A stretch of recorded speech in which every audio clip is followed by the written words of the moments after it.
बच्चों देखना, आज का जो टॉपिक है हमारा बहुत इंपॉर्टेंट है। इस टॉपिक का नाम है time dilation. Time deletion, time dilation कहिए चाहे टाइम डिलेशन कहिए। ये टाइम डिलेशन होता क्या है? अ moving clock appears to go slow. This phenomena is called time deletion. अगर मैं कहूं, देखिए हमारे पास दो फ्रेम ऑफ रेफरेंस है।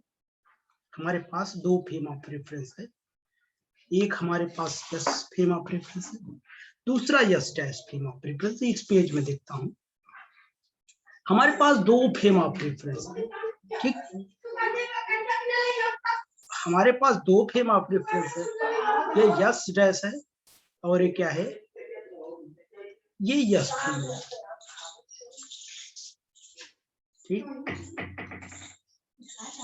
ये यस फ्रेम है। यहां पर अगर मैं आपसे कहूं, यहां पर कोई क्लॉक है, इस फ्रेम ऑफ रेफरेंस क्लॉक है।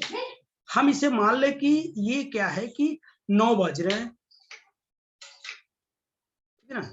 ये क्या है, 12 है, 1 2 3 4 5 6 7 8 9 10 11। यहाँ पे कितने बज रहे हैं? 9 बज रहे हैं, 9 बज रहे हैं। तो मैं कुछ शो नहीं कर रहा हूं, बस ऐसे बना दे रहा हूं। मैं यहाँ पर मान लिया कि 9 बज रहे हैं, यहाँ पे 9 बज रहे हैं, मेंशन कर दिया 9, और यहाँ पर भी मेंशन कर दिया 9, यहाँ पर भी कर दिया कि 9 बज रहा है, ठीक है ना, 9 बज रहा है। ठीक, अब मैं क्या करूंगा कि ये जो यस डैश फ्रेम ऑफ, एक ऑब्जर्वर यहाँ खड़ा है, एक ऑब्जर्वर यहाँ खड़ा है, एक ऑब्जर्वर यहाँ पर खड़ा है, या छोड़ो ये सब ऑब्जर्वर को।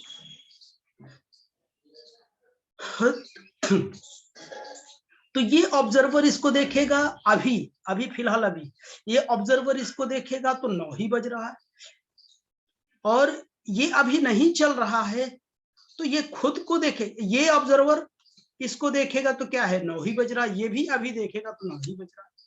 लेकिन अगर ये S frame of reference, S dash frame of reference बहुत हाई वेलोसिटी से मूव करने लगे, बहुत हाई वेलोसिटी से मूव करने लगे, comparable to speed of light, यानी v की वैल्यू 0.99 c हो सकता है, v will be equal to 0.89 c हो सकता है, यानी c के कंपेरेबल में मेरी हाई वेलोसिटी से मूव करने लगे तो होगा क्या? अब बता, ये मेरी हाई वेलोसिटी से मूव करेगा तो ऑब्वियसली घड़ी भी बहुत तेजी से मूव करेगी, क्योंकि इसी फ्रेम ऑफ रेफरेंस में रखा हुआ है, ठीक है ना। तो ये फ्रेम ऑफ रेफरेंस, ये ऑब्जर्वर ये देखेगा तो 9 ही बज रहा है, लेकिन ये देखेगा कुछ टाइम बाद, ये इसको देखेगा तो जानते क्या होगा, ये घड़ी क्या होगी, थोड़ा स्लो हो जाएगी इसके रिस्पेक्ट में, इसके रिस्पेक्ट में। ये जब इसको देखेगा बहुत फास्ट से मूव कर रहा है तो ये घड़ी क्या कर जाएगी, स्लो दिखेगी। आप जानते हैं जो एक्चुअल टाइम होता है उसे प्रॉपर टाइम बोलते हैं, प्रॉपर टाइम। प्रॉपर टाइम मतलब जो रेस्ट में ऑब्जर्वर है उसे जब देखता है प्रॉपर टाइम, लेकिन जब वो मूव करता है मोशन में जो टाइम देखा जाता है उसे नॉन प्रॉपर टाइम कहते हैं, नॉन प्रॉपर टाइम कहते हैं। तो नॉन जो प्रॉपर टाइम आएगी वो क्या करेगी, प्रॉपर टाइम से ग्रेटर हो जाएगी, ग्रेटर हो जाएगी मतलब ज्यादा टाइम लेगा, इसका मतलब ये कह दीजिए कि घड़ी क्या हो जाएगी, स्लो दिखेगी। तो इसके स्लो दिखने की जो फेनोमिना है, यानी मोशन के केस में स्लो दिखने की जो फेनोमिना है उसी को टाइम डिलेशन कहते हैं। क्या बोलते हैं बच्चों, टाइम डिलेशन कहते हैं। यहां देख रहा मैं लिखा था इसको definition, a moving clock appears to go slow, that phenomena is called time dilation, यानी जो इन प्रॉपर टाइम है प्रॉपर टाइम से ज्यादा दिखेगा। ये प्रॉपर टाइम है डैश लगा देते हैं, इन प्रॉपर टाइम है वो ज्यादा, ये ज्यादा टाइम लेगा, ज्यादा टाइम लेगा मतलब स्लो हो गई, बात तो यही हुआ ना। तो आइए इसे हम क्या करते हैं, प्रॉपर तरीके से हम लोग इसे सॉल्व करते हैं, टाइम डिलेशन।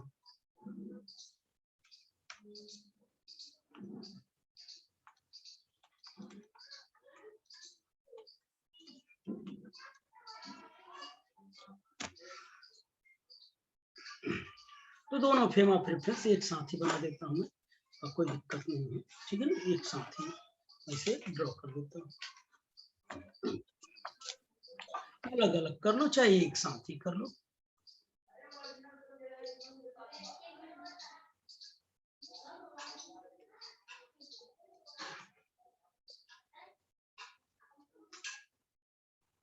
मैं एक साथ ही बना दे रहा हूँ।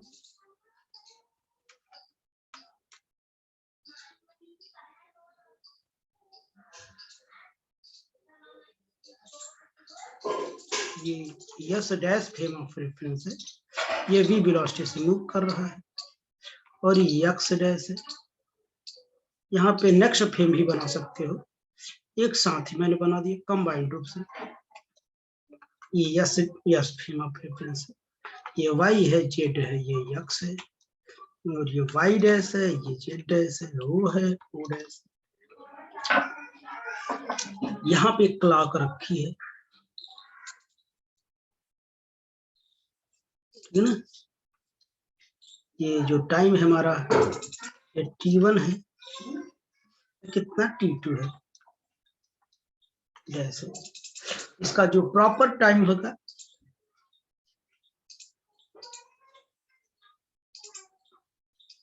प्रॉपर टाइम होगा ये डेल्टा T0 होगा, इन प्रॉपर टाइम कितना होगा, dt हो जाएगा। तो चलिए हम लोग आगे देखते हैं। तो यहाँ पर देखना, यहाँ पर मैं लिखूंगा let a clock is placed at rest in frame of reference,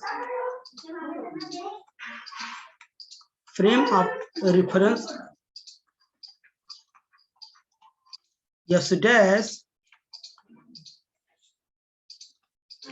then the time interval measured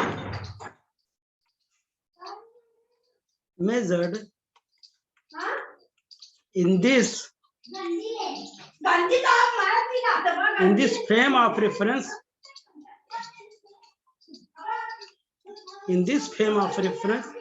is called as proper time,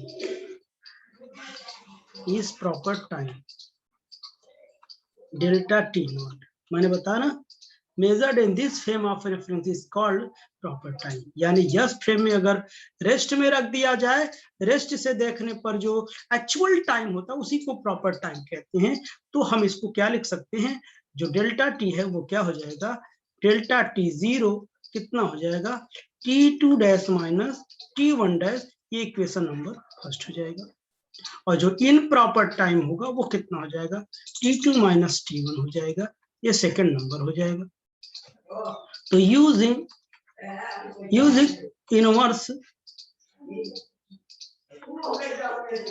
inverse Lorentz transformation,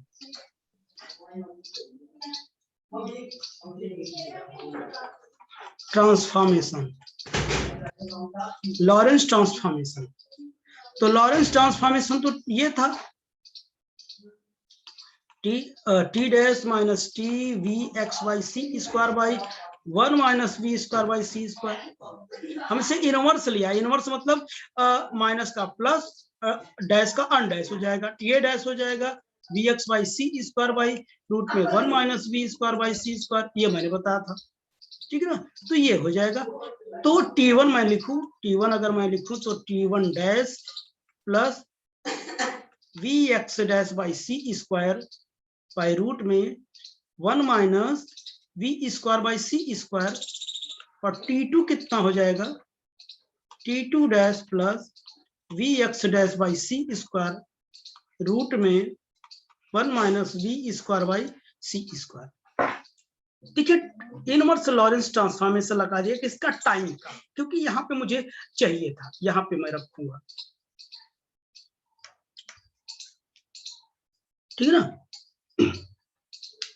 और इनवर्स ट्रांसफॉर्मेशन भी लगा सकते, तब टी डैश तब इसमें रखते आप, कोई दिक्कत नहीं, कुछ भी लगा लो, ठीक है ना भाई। टी डैश वाला आता तो इसमें रखते, टी वाला निकाला तो इसमें मैं रखूंगा, ठीक है ना। फ्रॉम इक्वेशन फर्स्ट में रखूंगा, तो delta T will be equal to T2 minus T1। तो delta T will be equal to, मैं यहाँ पर पुट कर देता हूँ, पुट कर दूं, देखो T1 डैश, सॉरी पहले T2 है ना,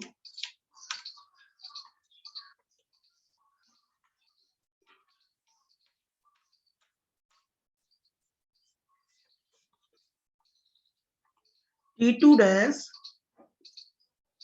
plus Vx dash by C square, मैं माइनस का भी मल्टीप्लाई कर देता हूं, minus T1 dash minus Vx dash by C square, दोनों में एलसीएम कितना हो जाएगा 1 minus V square by C square, ये टर्म कट जाएगा। Delta T will be T2 dash minus T1 dash by कितना हो जाएगा रूट में 1 minus V square by C square. और ये क्या है, मैंने इसे प्रॉपर टाइम ने नाम दिया, कितना हो जाएगा डेल्टा टी विल बी कितना हो जाएगा बोलो, डेल्टा टी नॉट, इसकी वैल्यू मैं निकाल रखा है, वैल्यू रूट में 1 minus V square by C square, ठीक। तो ये हो जाएगा। एनी प्रॉब्लम बच्चों? मैंने बताया ना वहां पे आप लॉरेंस ट्रांसफॉर्मेशन भी लगा सकते हैं, और जब लॉरेंस ट्रांसफॉर्मेशन लगाएंगे तो हमको यहाँ पर वैल्यू रखनी पड़ेगी T2 dash minus T1 dash. कोई दिक्कत आएगा, वही रिजल्ट वही आएगा, अब इसमें घबराना नहीं, ठीक है ना। अब रख के चेक कर सकते हो, कोई दिक्कत नहीं, ये रिजल्ट आएगा। ये जो रिजल्ट है delta T will be equal to delta T naught root में 1 minus V square by C square. तो ये बताइए, अगर मैं यहां भी कुछ भी इसकी वैल्यू बढ़ाता जाऊं तो ये वैल्यू बढ़ेगी ऑब्वियसली। अगर ये वैल्यू क्या करेगी, सॉरी ये वैल्यू क्या करेगी,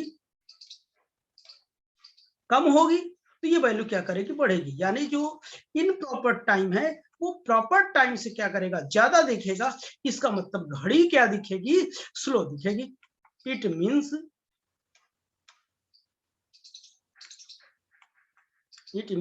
clock go slow,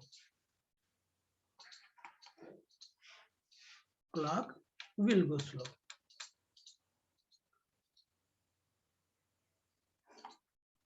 It means clock will slow.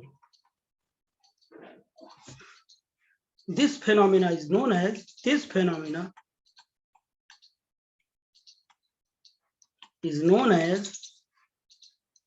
time dilation. क्या बच्चा, टाइम डिलेशन। यही क्या होता है, टाइम डिलेशन होता है, समझ गए ना। तो ये क्यों होता है, क्योंकि इसी वेलोसिटी के, इसी फैक्टर के कारण ऐसा होता है। देखिए ये बहुत फास्ट वेलोसिटी से मूव करेगा तभी, अगर कम होता तो कोई दिक्कत नहीं। अगर ये वेरी स्मॉल होता तो इसके कंपैरिजन में क्या हो जाएगा, V square by C square 10 to 0। अगर यहाँ रखते ये टर्म हट जाए तो वही टाइम सेम रहता। ये तब ऐसा होता है जब क्या होता है, बहुत हाई वेलोसिटी से क्या करता है, मूव करता है, तब ये इफेक्ट देखने को मिलता है। ओके, ये याद रहे, वेरी हाई वेलोसिटी से अगर कोई फ्रेम ऑफ मूव कर रहा है, उसमें क्लॉक रखी है तो भी उसी वेलोसिटी से मूव करेगी, उस वेलोसिटी की वजह से ऐसा आता है। ओके बच्चों, तो आई होप कि आपको ये टॉपिक समझ रहा होगा। This is the time deletion, यही है एक्सप्रेशन फॉर टाइम डिलेशन। ठीक, तो ये टॉपिक समझ रहा ना।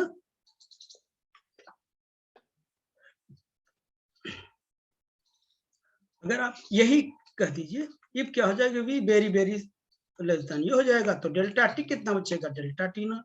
तब ये इफेक्ट देखने को नहीं मिलेगा। ये तभी होगा जब बहुत हाई वेलोसिटी से क्या करेगा, मूव करेगा, तभी ऐसा हो जाएगा। और ये कभी पॉसिबल नहीं होगा, एक तो ये हो गया, एक तो ये हो गया। ये कभी पॉसिबल नहीं होगा। जैसे delta T will be equal to delta T naught root में 1 minus V square by C square. अगर मैं ये पॉइंट की बात करूं, ये क्या हो जाएगा, v बराबर सी के इक्वल हो जाए।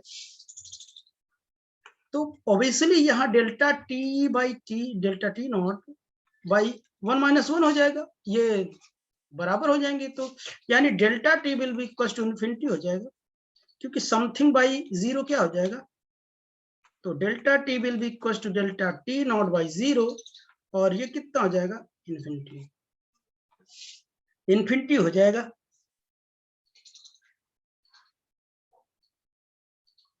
यानी इसका मतलब क्या होगा, 10 clock moving speed of light, जब स्पीड ऑफ लाइट की से मूव करेगा तो इसका मतलब clock appears to be completely stopped, आपको स्टॉप रुकी हुई दिखेगी, to the stationary observer, meaning that time goes not change and age will not grow.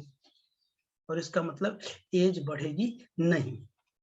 ठीक, कहो इस लाइन को मैं लिख दूं। मैं सारी बातें इसमें बढ़िया से नहीं लिखा, देखो। Then clock moving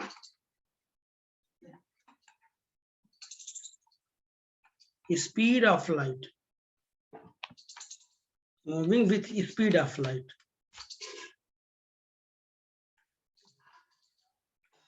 with speed of light will appear to be completely stopped। अरे टाइम इन्फिनिटी का होने का मतलब क्या समझते हैं, मतलब वो कंप्लीट ही नहीं होगा, इसका मतलब क्या, स्टॉप, मतलब समझिए completely stopped, stopped to be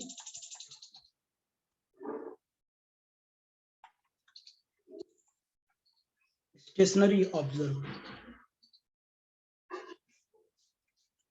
observer, meaning that time does not change and age will not grow, तब एज बढ़ेगी नहीं। ठीक बच्चों, तो ये था टाइम डिलेशन बच्चों। तो आई होप कि आपको ये टॉपिक समझ में आया।